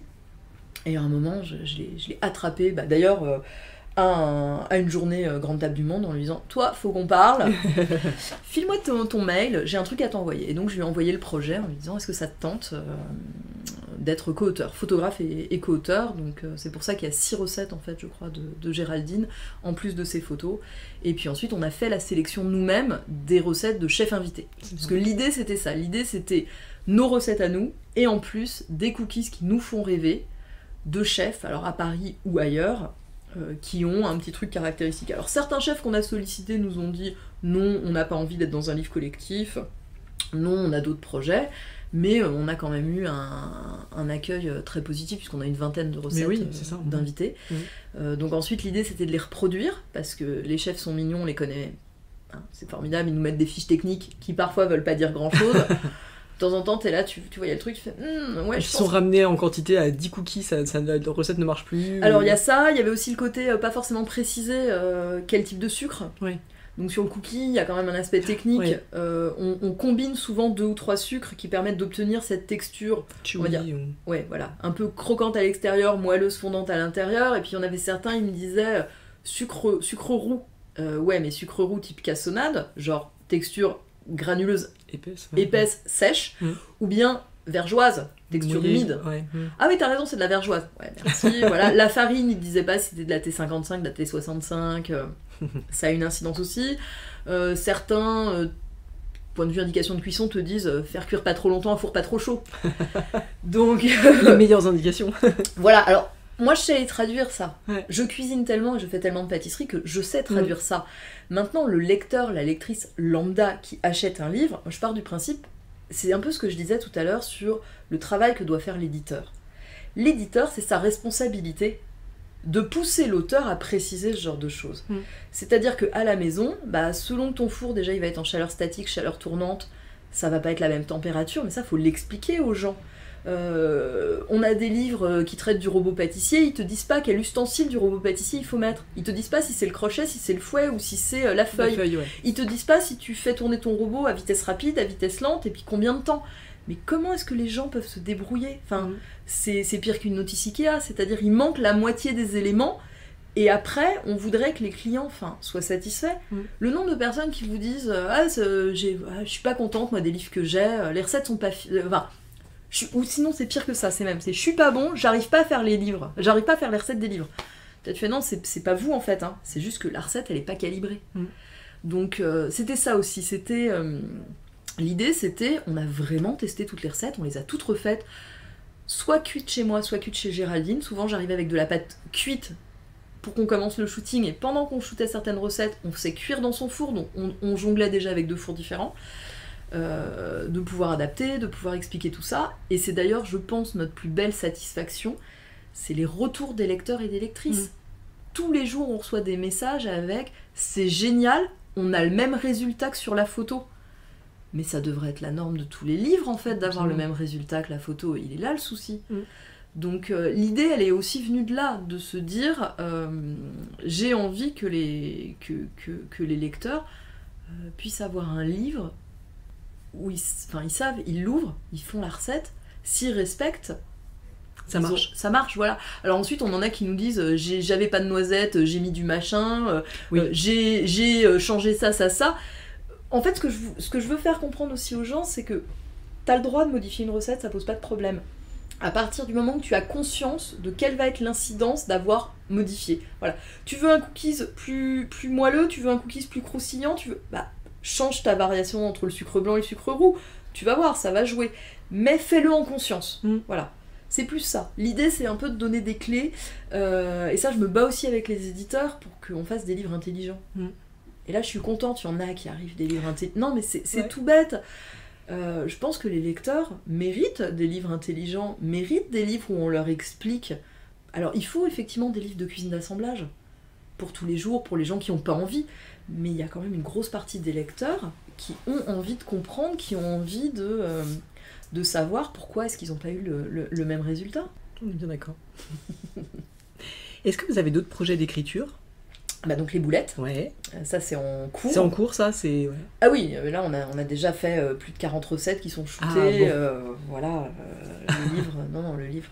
le livre est largement écrit, largement entamé sur le même principe, voilà, avec plein de chefs invités, avec certaines recettes...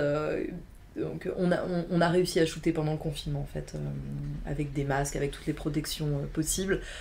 Certaines recettes de chefs, je pense à Jean-Michel Carrette, qui est chef étoilé à Tournu en Bourgogne, qui m'a envoyé une recette, c'était de la volaille de Bresse, escargot, ail des ours, lard de colonnata, chapelure panko.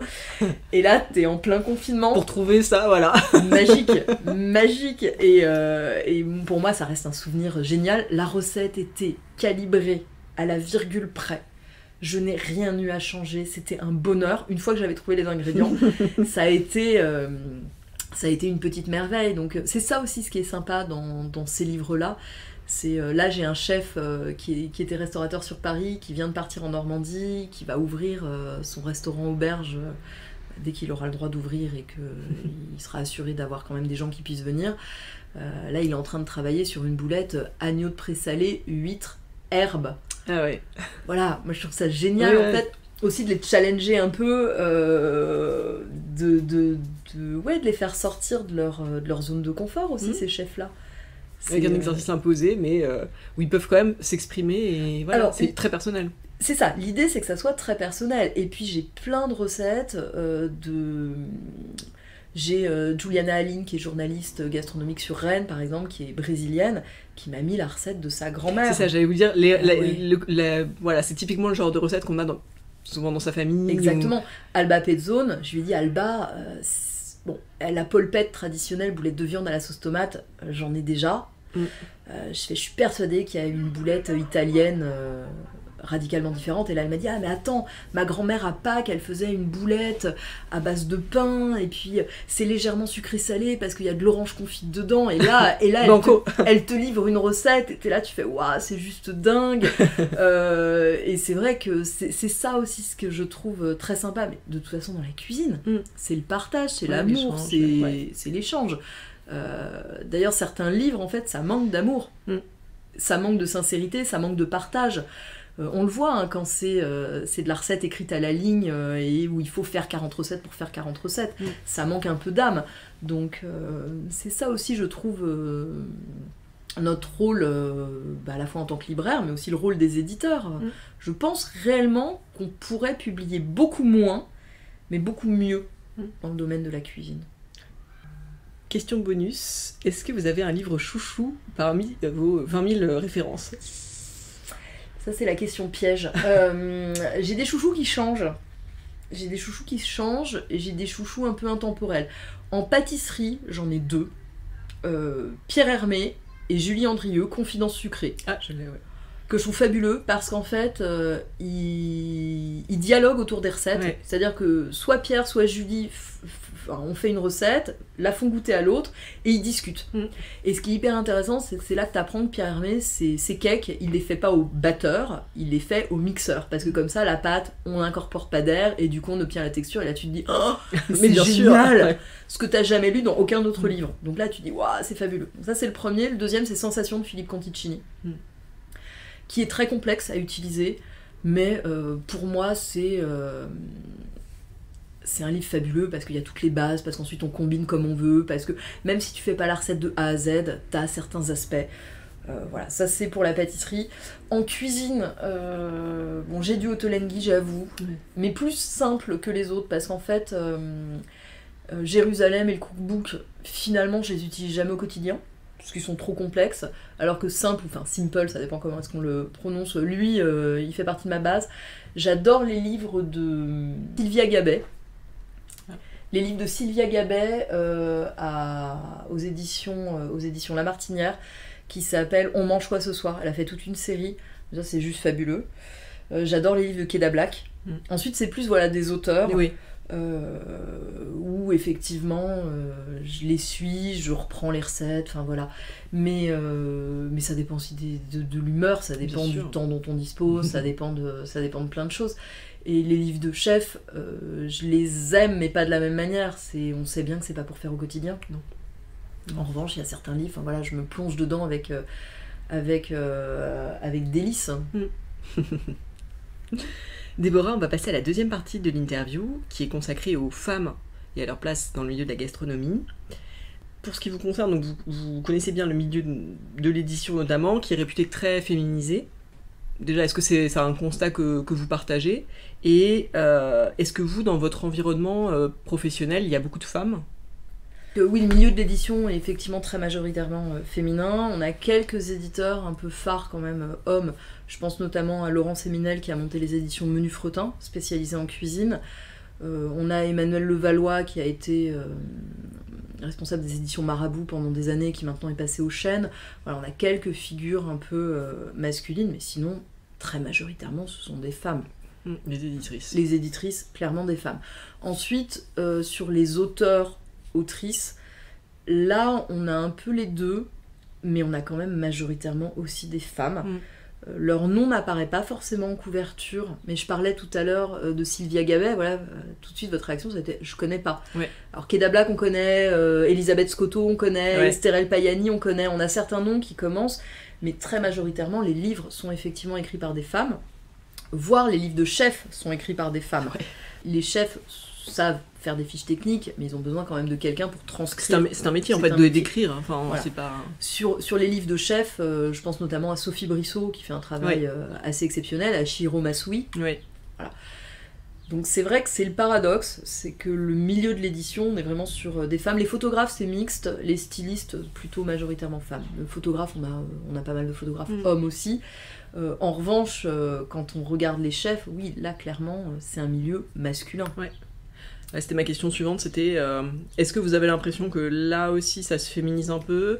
Est-ce que vous voyez l'émergence de chefs, que ce soit de cuisine ou chefs pâtissières, femmes, est-ce que vous voyez quand même une évolution en fait depuis que vous êtes dans ce milieu-là? Alors, je vois une évolution sur les clients. Effectivement, j'ai beaucoup de jeunes femmes qui sont en CAP, cuisine, pâtisserie, ça effectivement, clairement, ça s'est équilibré. Enfin, voilà, on n'est plus du tout à 90% hommes.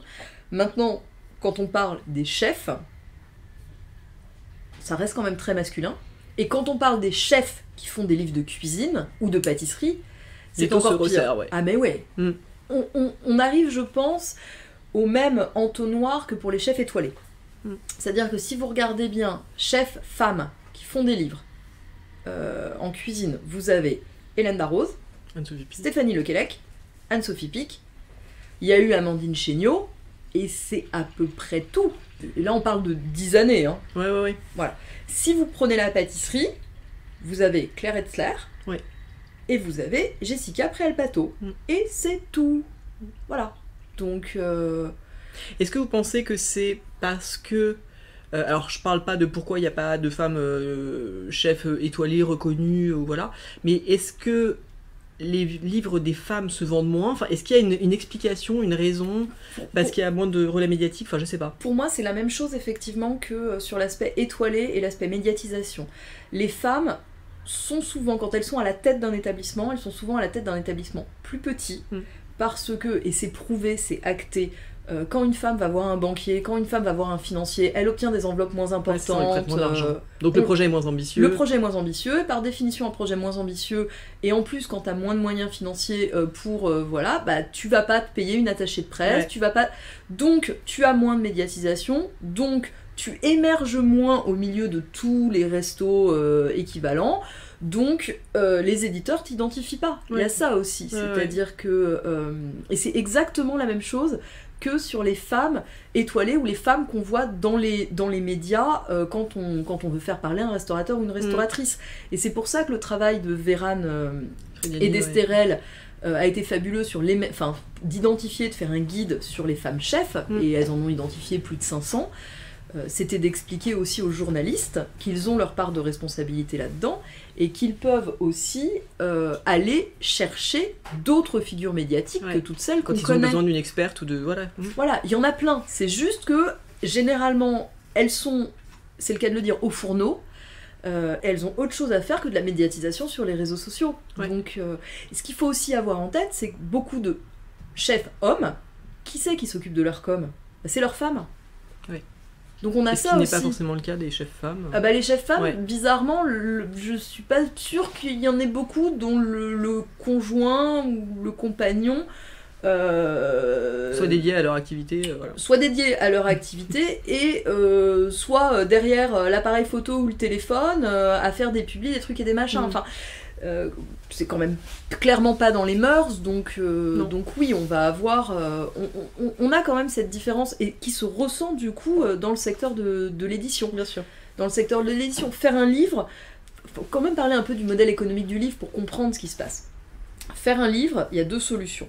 Soit l'éditeur croit au projet, et dans ce cas-là, prend son risque éditorial et finance intégralement le livre, soit il va demander à l'établissement d'en précommander, ce qui minimise le risque. Il va dire au chef, tu m'en précommandes 1000, 2000, 3000, comme ça, en fait, ça veut dire que le livre, il est payé par le chef, qui ensuite le revendra dans son établissement, il obtiendra un tarif préférentiel. Mais en tout cas, il y a... Le risque pour l'éditeur est moindre.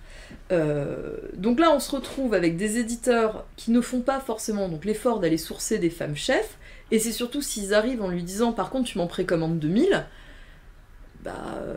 c'est économiquement parlant, c'est pas possible. C'est très très compliqué. Déjà quand on est... c'est possible que si c'est une femme de chef de hyper connus, et voilà, mais il y en a très peu, quoi. Ce qui explique qu'on retombe sur Hélène Darroze, Anne-Sophie Pic, Stéphanie Lequelec, celles qui sont passées à la télé, en fait. Ouais. Celles qui sont passées à la télé, ou celles qui ont été portées par...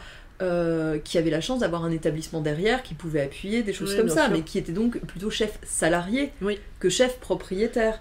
Oui. Donc tout ça mis bout à bout fait que malheureusement on n'arrive pas encore à casser un peu ce plafond de verre sur les livres de chefs. Et encore une fois, sur les livres de cuisine, majoritairement, si on regarde, ce sont des femmes qui les font, qui les écrivent. Et qui les éditent, donc. Et qui les éditent, tout à fait. Est-ce que vous auriez un conseil à donner à une femme qui nous écouterait, qui voudrait travailler, soit marcher sur vos traces, soit travailler dans l'univers de la gastronomie? J'ai envie de dire, il n'y a pas réellement de conseils. C'est un milieu professionnel comme les autres. Alors certes, plus masculin sur certains aspects, plus féminin sur d'autres, mais ça reste un milieu professionnel où l'important c'est d'être bosseur, d'être passionné et de s'investir. Enfin voilà, là-dessus ça change pas grand-chose. Ensuite, bien évidemment, en tant que femme dans un milieu aussi masculin, oui, t'es malheureusement obligée d'être un peu sur le qui-vive parfois. C'est malheureusement pas un secret. On le sait bien, les chefs peuvent parfois tenir des propos déplacés, des gestes déplacés, et faut rien laisser passer. Alors c'est là-dessus où c'est beaucoup plus simple quand on est dans ma position. Moi, je suis pas une petite apprentie de 16 ans qui rentre dans une brigade et qui sait très bien que si elle parle, même si elle s'en ouvre à ses professeurs de son lycée ou du CFA, elle va pas forcément être soutenue et puis elle sait qu'elle va se griller sa carrière. Enfin voilà, c'est quand même dramatique d'en arriver là, mais voilà, moi en 2005 on m'expliquait que vu que je devenais maman je serais sans doute pas assez motivée. Les gamines en 2020 on leur explique encore que c'est pas grave les blagues de cul dans la cuisine, c'est pas très très grave, après tout ça fait partie du milieu, ils sont comme ça, faut l'accepter. Non, en fait faut pas l'accepter. Ce qui est malheureux à dire, c'est qu'il faut encore se battre sur tout. Donc moi j'ai cette chance effectivement d'être préservée en partie. Je dis en partie parce que ça m'est arrivé, je pense comme à beaucoup de femmes. Tu te retrouves à une soirée de chef, tu comprends vite que tu vas partir pas trop tard, que tu vas pas boire et que tu diras pas au revoir. Et que tu vas t'éclipser à un moment parce que là tu vois qu'ils commencent à être un peu chauds parce qu'ils ont bu. Dès que t'es en déplacement aussi, tu fais un peu gaffe. Voilà, si tu peux être dans un hôtel différent, c'est pas plus mal parfois. C'est quand même une réalité. Donc, mais comme malheureusement dans beaucoup de milieux professionnels, c'est pas spécifique. Et il y a encore d'énormes efforts à faire pour que ces comportements soient réellement sanctionnés, ne soient plus tolérés. Et on voit malheureusement encore des chefs où on sait qu'ils ont eu des comportements déplacés, qui vont tenir des promotions, qui vont ouvrir des établissements, l'ancien seconde machin, et qui vont être médiatisés. C'est ça, qui vont être médiatisés, qui vont continuer à être invités alors qu'ils tiennent des propos inacceptables. Oui, ou voire qui ont eu des gestes qu'on peut qualifier de harcèlement sexuel, d'agression, clairement. Donc ça, c'est vrai que c'est quand même fondamentalement gênant, pas spécifique à ce milieu, mais qui existe. Qui existe. Et ça, on peut pas le nier. Ensuite, quand j'ai des parents qui me demandent « ma fille est apprentie, chez qui est-ce qu'elle pourrait aller ?» c'est vrai qu'il y en a certains, tu donnes pas leur nom. Clairement, tu donnes pas leur nom. Alors t'expliques pas forcément pourquoi, on a peut-être tort aussi de pas le dire plus ouvertement, mais le problème c'est que si les victimes ne veulent pas porter plainte, ça reste tu peux pas le faire à leur place. Non, c'est ça. Donc, c'est ça qui est dur. Mais en même temps, elles veulent pas porter plainte. Pourquoi ? Parce qu'elles savent qu'il y a une omerta dans le milieu, qu'il y aura des sanctions, qu'elles seront blacklistées, et voilà. Alors, j'espère avec cette émergence de toute une génération de jeunes femmes que effectivement ça va grandement s'améliorer, mais c'est un point qu'il ne faut pas négliger et qu'on a aussi dans le milieu du journalisme gastronomique, parce que tout à l'heure on a parlé des éditeurs, oui, c'est vrai. Mais dans le milieu des journalistes gastronomiques, il y a quand même beaucoup d'hommes. Oui. Et des hommes qui parfois ont des comportements très déplacés, réellement. Moi j'ai eu le cas de figure avec des journalistes hommes, certains très très médiatisés, qui ont été, on était sur du harcèlement. C'était pas de la petite drague gentille, c'était au-delà, c'était pas tolérable, et même quand tu le dis, même quand tu le... Voilà, on te dit, bah ouais, mais enfin il est comme ça. Ah ouais, d'accord, ok, super. Donc c'est normal, quoi. Ouais, c'est normal, mais c'est pareil, c'est-à-dire que moi ça va parce que, j'ai le caractère qui me permet de dire non de manière... et puis de pas avoir peur, et puis d'avoir aussi maintenant un âge qui fait que... Mais quand j'ai débarqué dans le milieu, j'avais 26-27 ans, hein, donc t'es clairement un peu de la chair fraîche à ce moment-là. Et c'est vrai que, oui, bien sûr, t'as peur qu'on parle plus de ton établissement, t'as peur que... Donc je comprends aussi cette crainte des jeunes femmes chefs ou cuisinières ou apprenties ou ce qu'on veut. Ouais, t'as peur, clairement. Est-ce que dans votre carrière, il y a des femmes qui ont compté, qui vous ont, soit avec qui vous avez travaillé ou collaboré, ou qui vous ont inspiré même de loin, des femmes voilà, qui ont été des sources d'inspiration Alors, compliqué dans la mesure où j'ai pas eu d'équivalent. Enfin, il n'y a pas d'autres modèles de librairie. Non, vous n'avez pas été formé par quelqu'un comme vous, Alors, qui aurait pu être un mentor. Surtout que moi, du coup, j'ai pas connu la fondatrice Geneviève Baudon, puisque je lui ai pas racheté directement. Il y avait déjà un intermédiaire. Donc, Geneviève Baudon, c'est une figure marquante de la librairie gourmande. Et d'ailleurs, les clients m'en parlent encore en disant elle avait un caractère. Voilà. Je pense qu'il y a ça aussi qui joue. La librairie gourmande est connue pour avoir, des femmes de caractère. Voilà. Ensuite, donc l'américaine, en fait, quand je lui ai racheté, il était prévu contractuellement qu'elle vienne assurer la passation, mais en fait, elle l'a jamais fait. Enfin, elle est venue, elle a vu la boutique, elle est repartie une demi-heure après. Elle était censée quand même venir travailler pendant 1 mois, tous les jours, pour m'aider à la passation. Donc non, je me suis retrouvée toute seule. Voilà. Ensuite, des figures de femmes marquantes dans ce milieu-là, encore une fois, non, pas spécialement. Même dans le milieu de l'édition, non, moi je suis plus admirative de toutes ces petites mains anonymes. Pas forcément des grandes figures médiatiques. Moi je suis plus admirative de voir ces... journalistes femmes à qui on explique qu'elles sont... on les appelle pas critiques gastronomiques, on les appelle journalistes parce que tu comprends, critique c'est un peu mieux, enfin voilà.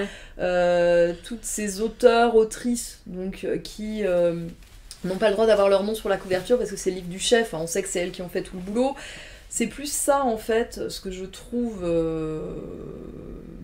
violent aussi, c'est de constater toute ce côté anonyme de beaucoup de femmes. Et moi, en fait, je suis très admirative de toutes ces femmes qui jonglent avec des statuts de pigistes, avec les auteurs de livres de cuisine, t'es payé au lance-pierre, enfin, c'est 3% de droits d'auteur. Voilà, je vois comment les éditeurs traitent, c'est-à-dire c'est donc 3% d'un bouquin. Oui, il faut en vendre quand même pour se surtout payer. Quand c'est un bouquin 7,90. Donc c'est pour ça, moi je suis très très admirative de ces femmes qui en fait font vivre ce secteur, mais avec ce que j'appellerais des bouts de ficelle. C'est concrètement les auteurs de livres de cuisine, les photographes, les stylistes.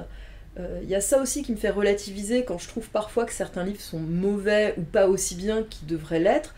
Quand j'apprends que un petit livre qui va être vendu 7,90, qui propose 40 recettes, qu'elle a dû faire les recettes, les photos, le stylisme en 4 semaines pour sortir 4 livres dans la série, ce qui veut donc dire 1 semaine par livre, comment tu peux faire 40 recettes proprement?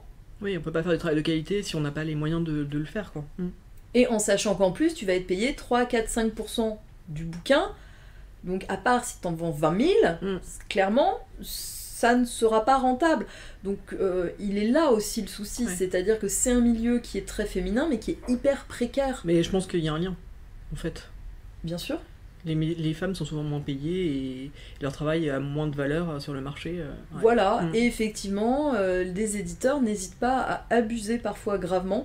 Il y a une dizaine d'années, un éditeur faisait travailler comme ça des blogueuses. Et il leur faisait faire les photos, le stylisme, ce machin, elles n'étaient pas défrayées. Et j'avais écrit comme ça publiquement, parce qu'une jeune blogueuse s'était plainte, et j'avais écrit publiquement en réponse sur son blog, je lui avais dit oui, mais lui, de toute façon, il est connu que c'est un éditeur pas scrupuleux. L'éditeur m'avait attaqué en diffamation. On est allé effectivement au tribunal, bien évidemment, c'est lui qui a été condamné, parce qu'on a apporté ce qu'on appelle une exception de vérité, c'est-à-dire que j'ai démontré par A plus B que oui, il faisait preuve d'absence de scrupules, qui n'était pas dans les ratios et qui abusait clairement de la situation. Mais ça, c'est aussi une réalité. C'est ça, en revanche, qu'il faut dire effectivement aux jeunes, que ce soit des hommes ou des femmes dans ce secteur, c'est que le milieu du livre de cuisine, pour réussir à en vivre, c'est excessivement compliqué. Et la plupart du temps, si on regarde bien, il y a une activité à côté. Oui. Il y a une activité à côté. Des piges, enfin voilà. Voilà, des dossiers de presse, parce qu'il y a ça aussi qu'il faut voir, c'est que journaliste, ça ne paye pas. Donc à côté, en sous-marin, tu écris des dossiers de presse pour des marques, parfois de l'agroalimentaire, parce que, c'est malheureux à dire, les seuls qui payent, c'est les grosses marques de l'agroalimentaire. Donc ça, les gens n'en ont pas forcément conscience, mais d'un point de vue économique, il est très compliqué de vivre de sa passion pour la gastronomie. Voilà. C'est un milieu qui, je pense, fait rêver. On voit beaucoup d'influenceurs, d'influenceuses sur les réseaux sociaux et tout ça, mais c'est pas ça ce qui paye ton loyer à la fin du mois. Donc ce qui explique aussi que c'est un milieu où beaucoup d'intervenants sont très jeunes. Mais en fait, dès que tu t'installes, que tu as effectivement un loyer, que tu as des enfants, que tu commences à avoir des vrais frais et à être dans la vraie vie, avec enfin, voilà... on ne vit pas d'amour et d'eau fraîche. Clairement pas. Et la visibilité, je suis désolée, mais la visibilité ne paye pas les factures. Non. Donc il y a ça aussi qu'il ne faut pas perdre de vue, qui est qu'il y a un réel problème de modèle économique dans ce milieu, mais qui est lié aussi à la surproduction. C'est-à-dire qu'on sortirait moins de livres, on pourrait mieux payer les auteurs. C'est... Voilà, mais c'est vrai que j'ai appris des choses, moi, qui sont absolument scandaleuses sur... Sauf que, c'est toujours pareil, tu préfères accepter une mission même mal payée parce que ça te permet d'avoir ton nom sur la couverture et que tu espères décrocher ensuite un contrat un peu mieux. Mais donc c'est des années de précarité pour te voir reconnu. Et en tant que femme, je pense que oui, c'est d'autant plus difficile. C'est d'autant plus difficile qu'en plus on t'explique bien qu'il y aura toujours une petite jeune de 18 ou 20 ans qui sera ravie de faire ça pour arrondir ses fins de mois. Sauf que toi, ça y est, t'as besoin d'en vivre. Donc c'est un milieu où tu vieillis mal. Tu vieillis mal et tu peux aussi facilement devenir aigri parce que tu as beau avoir montré que tu étais compétente, tu as beau avoir parfois des dizaines de livres sous ta signature, avoir un public de lecteurs fidèles, avoir des bons retours de tout le monde, et pour autant, on va te remplacer par un petit jeune ou une petite jeune qui acceptera d'être payé au lance-pierre. Alors, encore une fois, c'est pas spécifique à ce secteur-là, mais c'est quand même particulièrement criant dès qu'on gratte un peu le vernis de surface. C'est quand même quelque chose de très généralisé dans le secteur du livre de cuisine. Merci du coup de lui dire, parce que c'est pas si courant en fait d'entendre ces propos-là. C'est bien. Non, mais Esther, elle en avait un peu parlé dans son interview également. C'est important de l'entendre. Mais c'est toujours pareil. Parce que c'est un milieu qui fait rêver et en fait... Moi, j'ai cette chance, je suis à la tête de ma propre entreprise. C'est-à-dire que les livres que je reçois, je les paye. Je les achète pour les vendre, je les paye. Quand t'es influenceur, influenceuse, quand t'es journaliste, quand t'es... si tu parles mal d'un livre, t'en reçois plus. Sauf que t'as pas le budget pour les payer. Non. Puisque même quand t'es journaliste, en fait, t'as pas de budget, c'est comme les restos. Pourquoi est-ce que les critiques des gastronomiques sont aussi peu pertinentes la plupart du temps? Parce que t'as beaucoup de journalistes qui ne peuvent exercer ce métier que parce qu'ils sont invités par les attachés de presse et par la direction de la communication. Et donc s'ils en parlent mal, ils seront plus invités, et donc c'est... Il y a un risque. Maintenant, il y a aussi des personnes qui travaillent intelligemment dans ce métier. Il y a aussi des personnes qui travaillent en presse, en communication, qui ne vont pas blacklister un journaliste juste parce qu'il a été objectif. Maintenant, il y a manière et manière de le faire. Oui, bien sûr. De la même manière, moi, on me demande aussi souvent comment est-ce que je sélectionne les livres dans la newsletter. Je ne mets pas tout dans la newsletter. Je mets les livres qui me paraissent importants pour mes clients. Parfois, il y a un livre de chef, il passe un peu à la trappe. Voilà. Il n'est pas mis en avant comme il devrait l'être, parce que c'est un nom prestigieux, parce que c'est un éditeur prestigieux. Ouais, sauf que je considère que le travail qui a été fait... Voilà, on peut dire beaucoup de choses à mots couverts, sans se fâcher, de manière intelligente. Mais ça demande de pas avoir peur. Moi, je relie ça en fait à la peur. Voilà. Moi, dans le pire des cas, qu'est-ce qui peut m'arriver? Moi, j'ai des chefs qui ne m'apprécient pas parce que j'ai été honnête. J'ai des chefs où, le bouquin, il est plein de coquilles, je le dis. Voilà, je le dis. Alors certains sont horriblement vexés. du coup me crache dessus, c'est pas grave, c'est pas pour autant que je continue pas de vendre le livre, simplement je le sûr. vends avec beaucoup de précautions. Donc faites gaffe, il y a quand même beaucoup de coquilles dedans. Voilà, ne vous étonnez pas si les recettes ne marchent pas très pas, bien. hein, voilà. Mais c'est vrai que t'as aussi envie de dire aux chefs, t'as aussi envie de dire aux auteurs, bossez un peu plus sérieusement, faites un travail de relecture, quoi. Ouais. Ou ne faites pas si vous voulez pas donner vos recettes, ou enfin voilà. Ça, ceux qui n'acceptent pas de donner la vraie recette, c'est vrai que t'as envie de dire pourquoi tu fais un livre dans ce cas-là. Pourquoi tu fais un livre? Donc il faut un petit peu plus aussi d'honnêteté, de moralité, moi ce qui me guide, c'est d'être capable de me regarder dans la glace le soir, c'est-à-dire de me dire, bon, tout n'a pas forcément été parfait, parfois comme tout le monde, je peux faire des choses qui sont pas bien, mais tu le fais en ton âme et conscience, c'est-à-dire t'as conscience quand même d'avoir raté quelque chose, t'as conscience d'avoir agi de manière peut-être pas idéale, mais faut en avoir... Voilà, faut pas se croire plus parfait que parfait. On a tous des failles, hein, ça fait partie de la vie. Maintenant, ça sert à rien de mentir là-dessus. Faut assumer. On est humain, quoi. On n'est pas parfait. Déborah, on va passer à la dernière partie de l'interview, donc le questionnaire Girls in Food, des questions pour mieux vous connaître. Quel est votre dernier coup de cœur food? Que ce soit, bon, ça peut être un livre, hein, voilà, ou mais ça peut être un restaurant, ça peut être ce que vous voulez en fait. Mon fantasme le plus absolu, parce qu'il n'est pas encore réalisé, mais ça se précise, c'est le vol au vent de Jean Sevaigne au Café des Ministères. Ah, mais il est en livraison, j'ai vu. Exactement. En fait, ce qui devait se passer, c'est que je devais y manger juste au début du confinement. Je voulais inviter mon papa pour fêter nos anniversaires respectifs là-bas. Et ça a fermé.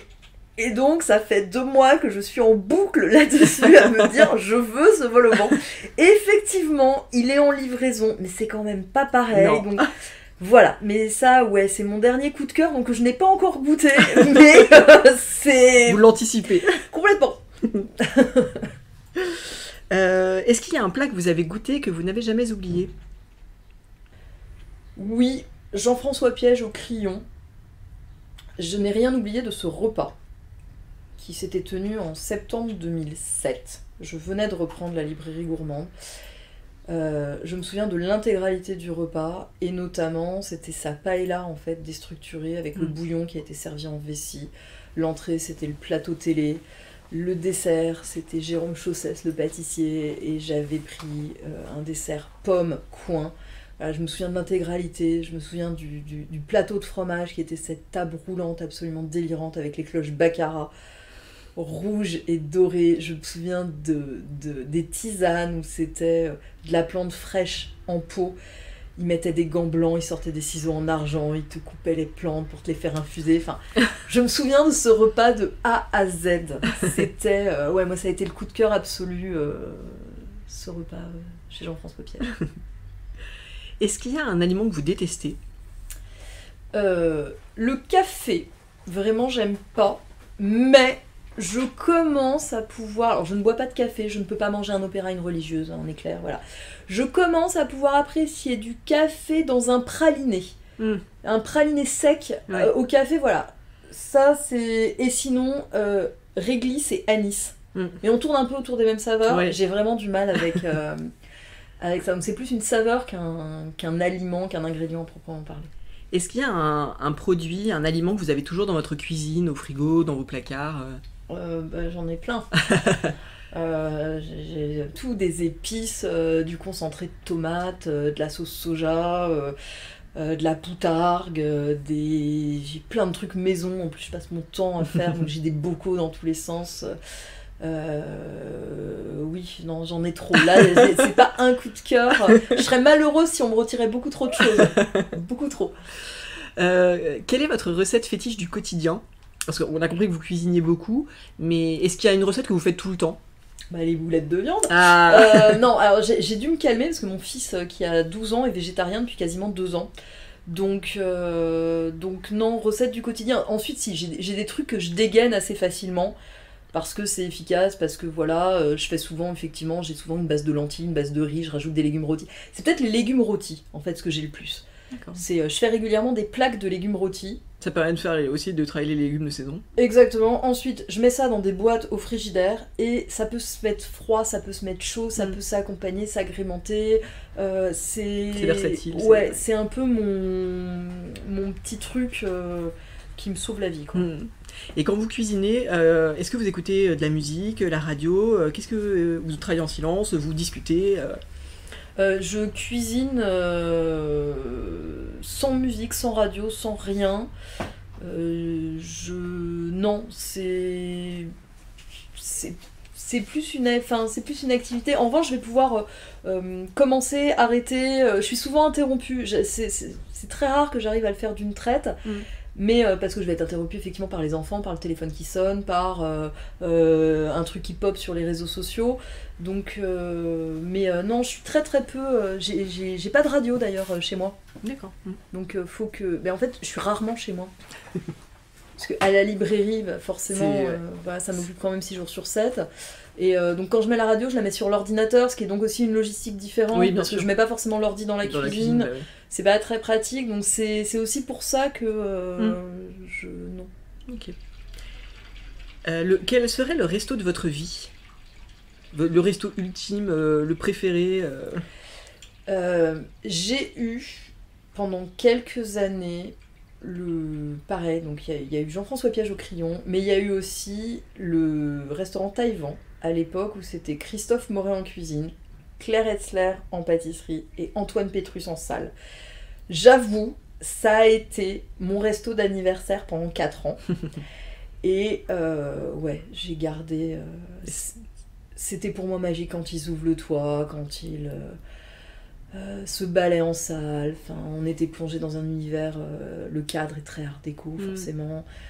C'était pour moi un endroit magique hors du temps, un service à la française. Enfin, c'est juste...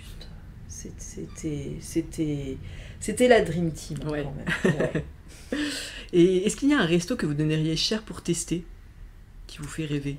Alors, j'ai eu une période où je pense, comme beaucoup de personnes, je rêvais des grands noms, des El Bulli, des Noma, des Paul Perret, voilà. Et en fait, en testant certains, je me suis rendu compte qu'on était plus sur une expérience gastronomique que sur un restaurant.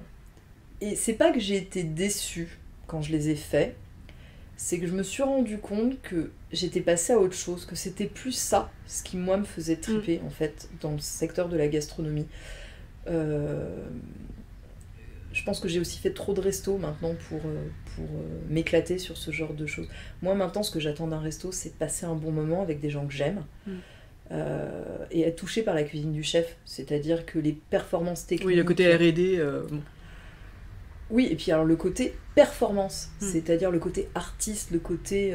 oui, les chefs sont des artistes, mais quand tu arrives au Noma et que tu es applaudi par les cuisiniers, quand tu franchis la porte d'entrée et que tu as une aide d'honneur de cuisinier, là, pour moi, ça a été un choc. Hein. Là, je me suis dit, waouh, j'ai pas du tout comprendre.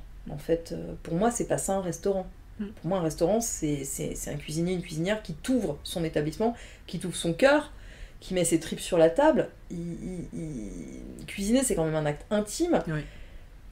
Ils se remettent en question midi et soir pour de parfaits inconnus, qui vont en plus leur balancer sur TripAdvisor tout le mal qu'ils pensent parce que ça s'est pas bien passé, parce que tu comprends, il y a une fenêtre qui s'est ouverte. Enfin, c'est horrible. J'ai un profond respect, moi, pour eux, et c'est ça ce que j'attends, effectivement... d'un restaurant, c'est la sincérité. Moi, j'ai été épatée par Dominique Loiseau. J'y suis allée il y a bientôt 2 ans. Donc, il venait de perdre la 3e étoile. J'ai été épatée par cet établissement. Dominique Loiseau, maîtresse de maison, qui va parler à toutes les tables, qui va parler à ses clients, qui s'intéresse à eux, un service prévenant, enfin... un cadre. Ce que tu peux aussi avoir au bistrot du coin, en fait, c'est ça ce qui est important. T'es pas là juste pour envoyer une assiette. Non. Et en fait, beaucoup de restaurants maintenant, je trouve que les assiettes manquent de liant. On voit que c'est une succession de séquences techniques. C'est-à-dire que ton assiette, elle est passée entre les mains de 15 personnes. T'en as un qui va poser ça, t'en as un qui va poser ça, t'en as un qui va mettre ça, t'en as un qui va... Sauf que finalement, c'est pas un cuisinier qui a cuisiné. C'est chacun a fait son petit bout de séquence. Et soit t'as la chance d'être chez un très grand chef qui va, par sa patte magique, réussir à lier le tout et t'auras effectivement une assiette éblouissante, soit sinon t'auras une succession de séquences techniques, Oui. mais il te manquera l'âme du cuisinier. Mm. Voilà. Et ça, je me rends compte que dans les 3-4 dernières années, mais j'ai complètement évolué là-dessus. Ouais. En fait, maintenant, les séquences techniques, ça me saoule. Mais je comprends que ça puisse encore faire un effet waouh sur les personnes qui vont beaucoup moins au restaurant. Et qui vont effectivement... c'est ce que j'appelle l'effet waouh, c'est ce que tu vois à la télé dans Top Chef, en fait. C'est ce qui est montré sur les réseaux sociaux, sur Instagram, c'est-à-dire tu veux du waouh. Sauf que moi, maintenant, le waouh, c'est peut-être du un peu plus minimaliste, un peu plus... mais d'avoir réellement l'âme du chef dans l'assiette. Ouais. Dernière question. Quelle femme souhaiteriez-vous entendre dans ce podcast ? Le problème, c'est qu'il y en a déjà beaucoup qui sont passées. Alors, si on doit être dans les éditrices, peut-être Sabine Buquet. Ah oui, de l'Épure. J'adorerais, ouais. Parce que j'aime beaucoup sa démarche. Ça, c'est vrai que ça peut être une bonne idée d'éditrice. Et sinon, peut-être justement Keda Black ou dans les auteurs, on a effectivement des femmes assez formidables et qui méritent aussi d'entendre leur voix, d'être mises en lumière, en lumière, parce que elles font quand même des livres qui sont assez fabuleux. Donc voilà, une auteure, une éditrice. Et sinon, peut-être, pour rester toujours dans le secteur, dans ce cas-là en photographe, peut-être une Marie-Pierre Morel, qui a fait aussi des très beaux livres de chef, Marie-Pierre Morel, qui a une vraie sensibilité. Qui travaille avec Triche de Seine. Notamment, mais qui a... Non, j'y pense parce qu'elle en a parlé dans son interview, c'est pour ça. Elle a fait le dernier livre de Stéphanie Lequelec, elle a bossé avec Jean Sulpice, elle a une vraie sensibilité. Ce serait aussi intéressant d'avoir cet œil, justement, de femme photographe. Ça pourrait être bien. Ouais. Un grand merci, Déborah Dupont. Merci beaucoup. À bientôt. Un grand merci à Déborah Dupont-Daguet pour sa participation à Girls in Food. Si ce podcast vous plaît et que vous souhaitez le partager avec le plus grand nombre, rien de plus simple. Mettez-lui 5 étoiles et laissez un commentaire dans l'appli Apple Podcast. J'attends vos réactions sur cet épisode sur Instagram, sur le compte girls.in.food, ainsi que vos suggestions d'invités. À bientôt pour une nouvelle interview de femmes inspirantes.